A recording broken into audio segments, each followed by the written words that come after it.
মানি না। আমরা শরীয়ত মানি না যে বলল, সেই আলোকে এই লোকটা রসুলের কথা মোতাবিক কত নম্বর হলো বলেন না, কত নম্বর? ওই যে রসুল বললেন 3 নম্বর জমি হলো যে কিহান, এবং এরপরে হাদিসে বলতেছেন রসুল্লাহ ব্যাখ্যা দিয়ে বলতেছেন এই কিহান মার্কা মরুভূমি মার্কা মুমিন হলো যে কোরআন পাইলো, নবুয়ত পাইলো, কিন্তু বলল আমি মানি না। এই 3 নম্বর হওয়ার তো প্রশ্নই উঠে না। কতক্ষণ ঠিক না? আল্লাহ রাব্বুল আলামিন রাসূলুল্লাহর এই হাদিস মোতাবেক আমাদেরকে 1 নম্বর প্রকৃতির মুমিন হওয়ার তৌফিক দিন। সকলে পড়ুন আমিন। আমি আপনাদের সামনে সূরা ইয়াসিনের প্রথম কয়েকটি আয়াতে কারিমা তেলাওয়াত করেছি, এক রুকু। এর আলোকে আমি চেষ্টা করব গোটা সূরাটা সংক্ষিপ্ত আপনাদের সামনে আলোচনা করব ইনশাআল্লাহ।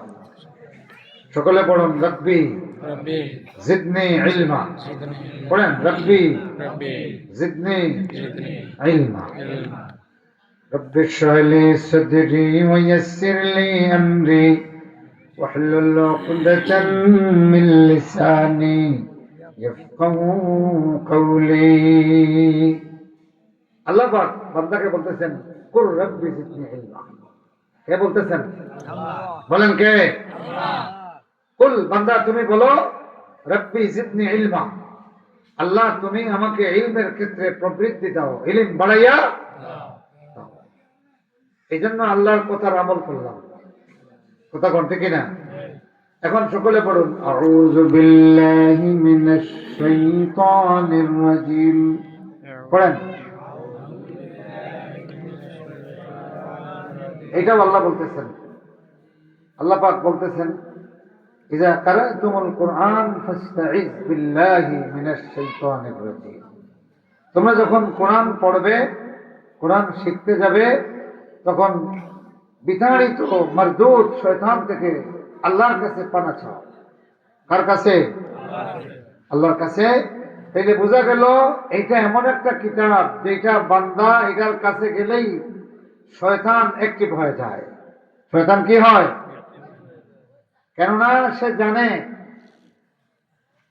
জানে সে কিয়ামতের দিন এটা বলবেও যে আল্লাহ তাআলা তুমি তো এদেরকে কিতাব দিছিলা, আমার ওয়াসওয়াসা এবং আমার কথা তো তোমার কথার চেয়ে শক্তিশালী ছিল না, তো স্বয়ং তোমার কথা পাইয়াও যারা আমার ডাকে সাড়া দিছে এই জন্য তো আমি দেই না। যেই লোকটারে বিনানি দেওয়া হয়েছে সে এরপরে সুটকি খোঁজায়। কথা কন তো লোকজন কি বলবে যে আমি তারে বিনানি দিলাম আর সে ফুটকি টুকায়, হুমইন টুকায়। কথা কন ঠিক না? শয়তান তো এটা বলবে আল্লাহ তাআলা আমার ওয়াসওয়াসা আমার কথাগুলি অবশ্যই তোমার কথার চেয়ে শক্তিশালী ছিল না, যার কারণে এই পৃথিবীর মানুষগুলি কিয়ামতের দিন শয়তান বলবে অকাল শয়তান, শয়তান সেদিন বলবে যে আমি তো শুধু ডাক দিয়েছিলাম এতেই তোমরা সাড়া দিয়েছো, আমি তো ধরিয়া ধরিয়া তোমাদেরকে নাফরমানের দেখে নাই। নাউজুবিল্লাহ। এটা সূরা ইব্রাহিমের 21 নম্বর আয়াতে আল্লাহ পাক এটা বলেছেন। মুআজ্জাজ হাজিরিন, কেন আউযুবিল্লাহ পড়লাম? আল্লাহ পাক বলেছেন। কে বলেছেন? আল্লাহ। এবার আসেন, যখন এই কোরআন আপনার সামনে উপস্থাপন করা হবে তখন আপনার অবস্থা কি হবে? আল্লাহ বলতেছেন ইযা কুরিয়াল কুরআন ফাসতামিউ লাহু। কে বলতেছেন? আল্লাহ। বলেন কে? আল্লাহ। যখন কোরআন পড়া হবে তোমার সামনে তুমি মনোযোগ দিয়ে সেটা শোনো, মনোযোগ দিয়ে। এখন মনোযোগ দিয়ে শুনতে হলে এখানে বসতে হবে না বাড়িতে চলে যাবেন? বলেন। এখানে বসতে হবে। তাহলে আল্লাহর কথা আমি এখনো পর্যন্ত যা বলতেছি কার কথা দিয়ে বলতেছি? আমার কথা হয়তো মানবেন না, কিন্তু আল্লাহর কথা মানেন তো? বলেন না আল্লাহর কথা মানেন? আল্লাহ বলেন ইযা কুরিয়াল কুরআনু ফাসতামিউ লাহু, কোরআন যখন পড়া হবে বান্দারা তোরা মনোযোগ দিয়ে শুনবে। এখন যদি বলেন মনোযোগ দিয়ে শুনবো তো, কিন্তু এটা তো আরবি, এটা কি আমরা বুঝবো? আল্লাহ রাব্বুল আলামিন বলেন আফালা ইয়াতাদাব্বারুনাল কুরআনা আম আলা কুলুবিহিম আকফালুহা।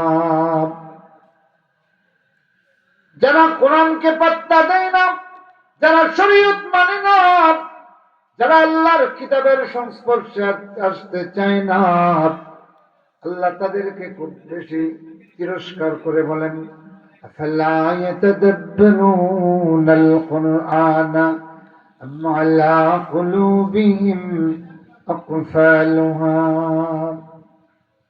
এরা কি কোরআন বুঝতে চায় না? কোরআন কি এরা অনুধাবন করবে না, নাকি এদের অন্তরে তালা মারা? কে বলতেছেন? এগুলো বোঝা গেল যারা কোরআন বুঝতে চায় না, আল্লাহ বলতেছেন এদের অন্তরে তালা মারানি।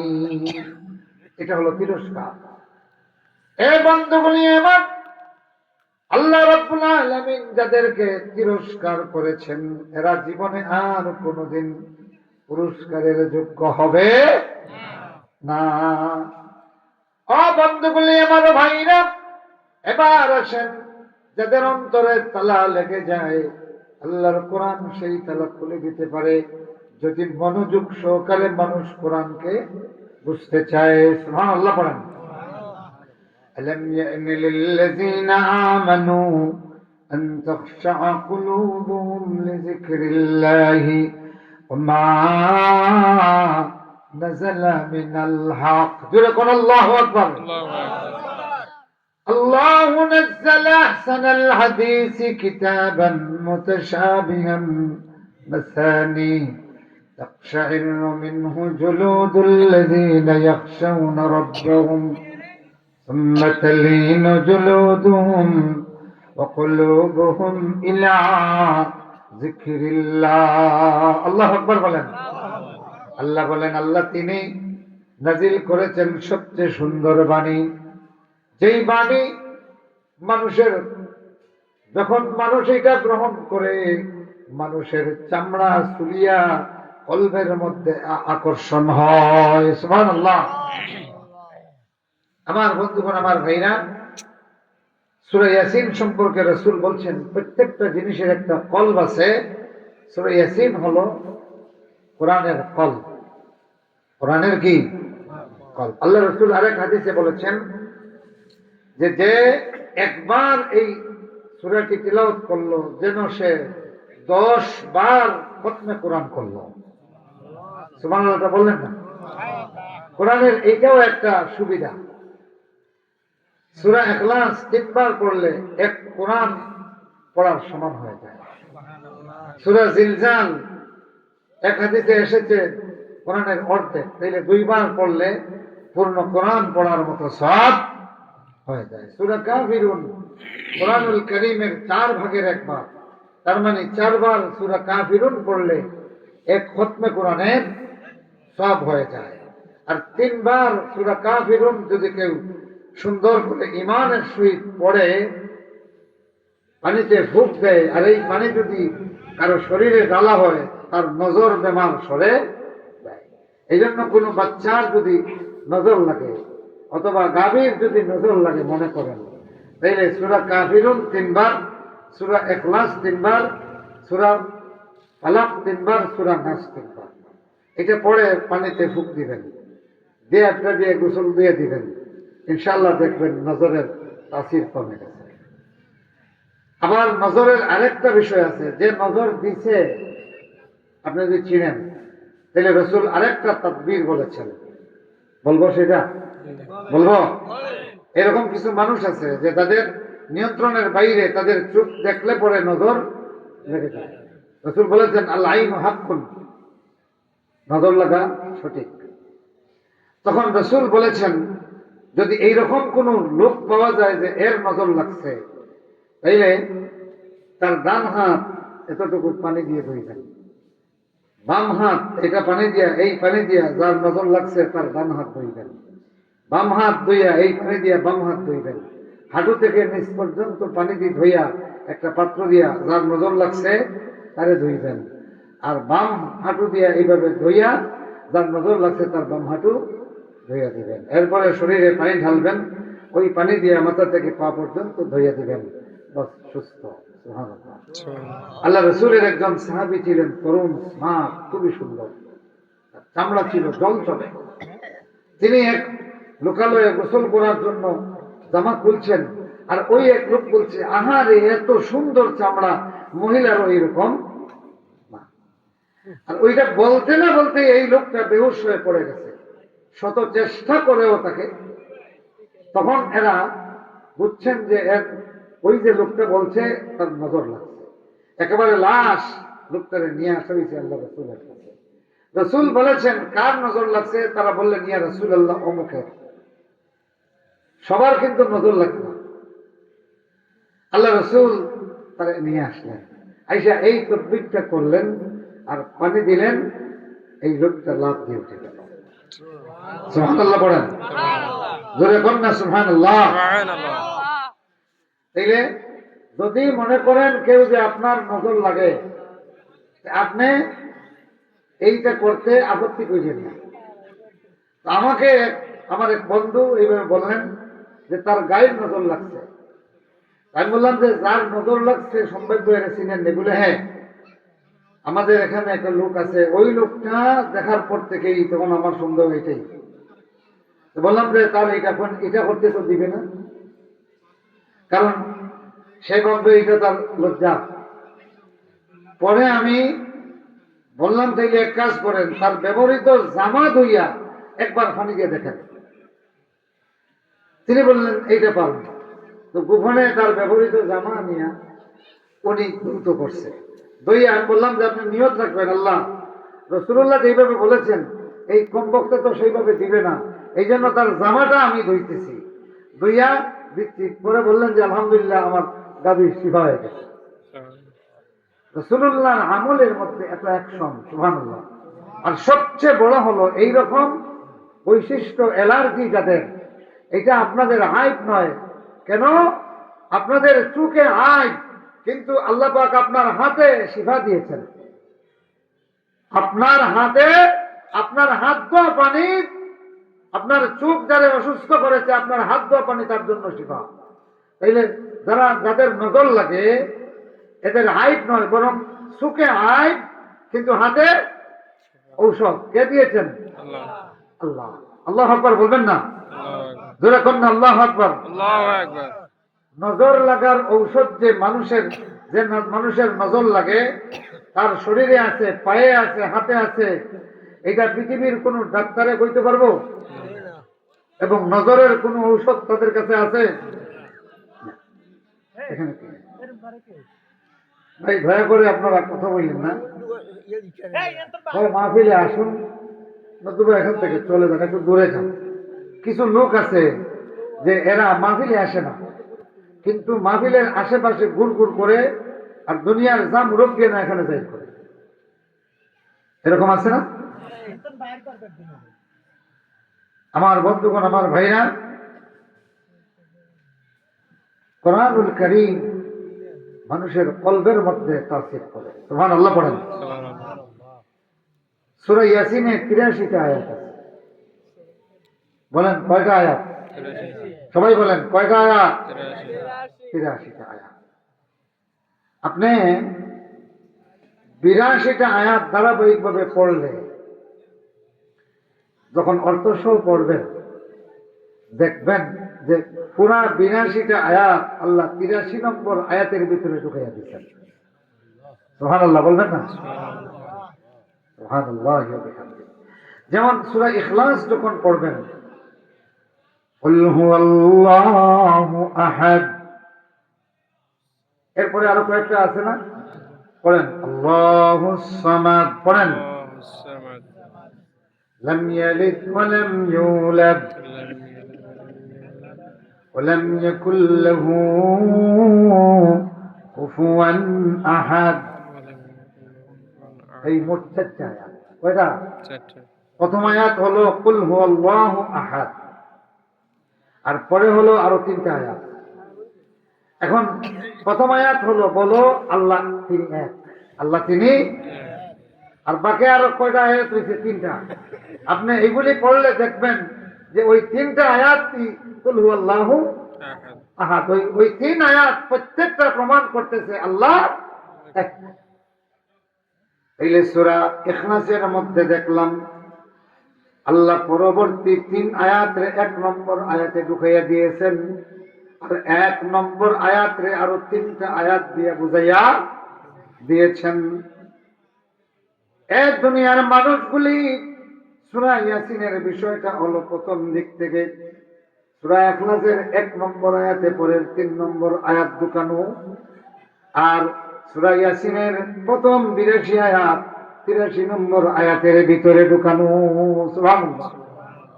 83 নম্বর আয়াত কি?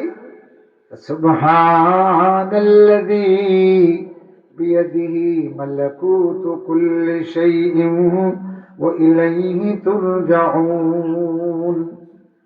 মুফাসসিররা অনেকে বলছেন যে এই আয়াতটার মধ্যে ইসমে আজম আছে। ইসমে আজম বুঝেননি? রাসূলুল্লাহ বলেছেন কেউ যদি আল্লাহর ইসমে আজম কয়েকবার বলে, আল্লাহর কাছে হাত বাড়ায়, যা চাইবে আল্লাহ তা দিয়ে দিবেন। তবে করিবনরে ভাগাইয়া নেওয়ার দোয়া করলে আল্লাহ এটা কবুল। অনেকে আবার বুঝবে হুজুর কইছে যে ইসমে আজম কইয়া যা কইমু তা কবুল হইব। হ্যাঁ, এখন যদি 3 বার ইসমে আজম কইয়া কয় আল্লাহ আমি সান্তা করতে পারিছি, সান্তাবাজি, আমার সান্তাবাজিটা সহজ করে দাও, এটা হবে? এটা হবে বিসমিল্লাহ বলে মদ খাওয়ার মতো। কতক্ষণ ঠিক না? বিসমিল্লাহ বলে মদ খাওয়ার মতো। এই বিসমিল্লাহ বললে, মদ খাওয়ার আগে বিসমিল্লাহির রহমানির রহিম যদি বলে, সব তো হবে না, কবিরা গুনাহ হবে। এমনকি বারবার করলে সেই লোকটা কাফের হয়ে যাবে। নাউযুবিল্লাহ। যাই হোক, তো সূরা ইয়াসিনের শেষ আয়াত 83 নম্বর আয়াত, সুবহানাল্লাযী বিয়াদিহি মালাকুতু কুল্লি শাইইন ওয়া ইলাইহি তুরজাউন। এই আয়াতের ভিতরে আল্লাহ রাব্বুল আলামিন 82 আয়াত ঢুকাইয়া দিয়েছেন। তার মানে এই আয়াত যদি আপনি বিশ্লেষণ করেন, মর্ম বুঝেন, তাইলে দেখবেন এর আগের প্রত্যেকটা আয়াত এখানে ঢুকানো। সুবহানাল্লাহ। এ ভাইরা আমার, যেমনি আল্লাহ রাব্বুল আলামিন तमाम কুরআনুল কারীম রে একটা সূরার ভিতরে ঢুকাইয়া দিয়েছেন, সেই সূরাটা হলো সূরাতুল ফাতিহা। সূরাতুল ফাতিহা জানেন তো আপনারা? 7 আয়াত। কয় আয়াত? 7 আয়াত। এই সূরাটির 22টা নাম পাওয়া যায়। এ ভাইরা আমার, আল্লাহ নবী বলেন সূরাতুল ফাতিহা হিয়া উম্মুল কুরআন। কোরআনের সেন্টার, কোরআনের মা, কোরআনের কেন্দ্র, আসলুল কুরআন। আমার ভাইরা, সমস্ত 113টা সূরারে আল্লাহ রাব্বুল আলামিন অর্থগতভাবে সূরা ফাতিহার ভিতরে ঢুকাইয়া দিয়েছেন। আর সূরা ফাতিহার যদি কেউ প্রশস্ত করে তাইলে 113টা সূরা হয়ে যায়। সুবহানাল্লাহ। এটা কোরআনের বৈশিষ্ট্য। আল্লাহু আকবার বলেন। এই পৃথিবীর কোন কবি, কোন সাহিত্যিক, কোন গল্পকার, কোন কথা শিল্পী তার রচনাকে এইভাবে করতে পারে? এটা কার ক্ষমতা? আল্লাহর কালামের এটা বৈশিষ্ট্য। তাহলে আমরা দেখলাম আল্লাহ 30 পারা কোরআন এক সূরার ভিতরে ঢুকাইয়া দিতে পারেন। আবার 82 আয়াতে আল্লাহ এক আয়াতে ঢুকাইয়া দিতে পারেন। আর এক আয়াতে ব্যাখ্যা করলে এক এক করে 82 আয়াত আছে। সুবহানাল্লাহ ওয়া বিহামদিহি। আমার বন্ধুগণ, আমার ভাইরা, সূরা ইয়াসিনে মুবিন শব্দটি 7 বার এসেছে। মনে থাকবে? বলেন কতবার? 7 বার। সূরা ইয়াসিনে মুবিন শব্দ কতবার এসেছে? 7 বার। আমি সংক্ষিপ্ত ভাবে এই কথাগুলি আপনাকে বললেই সূরা ইয়াসিনের তাফসীর আপনারা বুঝে ফেলবেন। কাফেররা আল্লাহ রসুলকে বিভিন্ন ভাবে প্রতিরোধ করেছে। আল্লাহ রসুলের বিরুদ্ধে তাদের একটা বৈশিষ্ট্য ছিল, রসুল্লাহ যখন কোরআনের তাবলীগ করা শুরু করলেন, কোরআনের প্রচার শুরু করলেন, কোরআনের মোকাবিলায় পাল্টা এর চেয়ে উত্তম কোন কথা তারা মানুষকে শোনাতে পারে নাই। যার কারণে তারা এমন একটা পথ বেছে নিল যেটা জাহিলের পথ। কিসের পথ? মূর্খের পথ। মূর্খের পথ হলো যে সে আরেকজনের আদর্শের মোকাবিলায়, উপযুক্ত আদর্শ আরেকজনের কথার মোকাবিলায় উপযুক্ত যুক্তি প্রমাণ দিতে না পারিয়া তখন সে ওই লোকটার শুধু কথার বিরোধিতা করে। এটা হইল মানুষের এক নম্বরে মানুষের জাহিলের পরিচয়। কিসের পরিচয়? জাহিলের পরিচয়। একজন মানুষ যুক্তি দিয়ে একটা কথা বলল, তর্কে বসে যদি আরেকটা একটা কয় না এটা না এটা না এটা না, বিচারক তারে ডিসমিস করে দিবে। কি দিবে? নকআউট হয়ে যাবে। আর যদি একজনের যুক্তি দিছে, পাল্টা যুক্তি দিয়ে যদি সে প্রমাণ করে যে তো আপনার কথা এটা ঠিক নয়, তাইলে বিচারক থ্যাংক ইউ বলবে। কতক্ষণ ঠিক না? আমার বন্ধুরা, মুহাম্মদুর রাসূলুল্লাহ নবুয়তের প্রচার শুরু করলেন কোরআন দিয়া। সুবহানাল্লাহ বলেন। বন্ধুগুলি আমার, আল্লাহ নবী তামাম পৃথিবীর মানুষের মুক্তির বর্ণনা শুরু করলেন, মুক্তির পথ দেখাইলেন কি দিয়া? কোরআন। এই জন্য এক নম্বরে মুক্তির পথ দেখাইলেন ইকরা বিস্মি রাব্বিকাল্লাযী খালাক।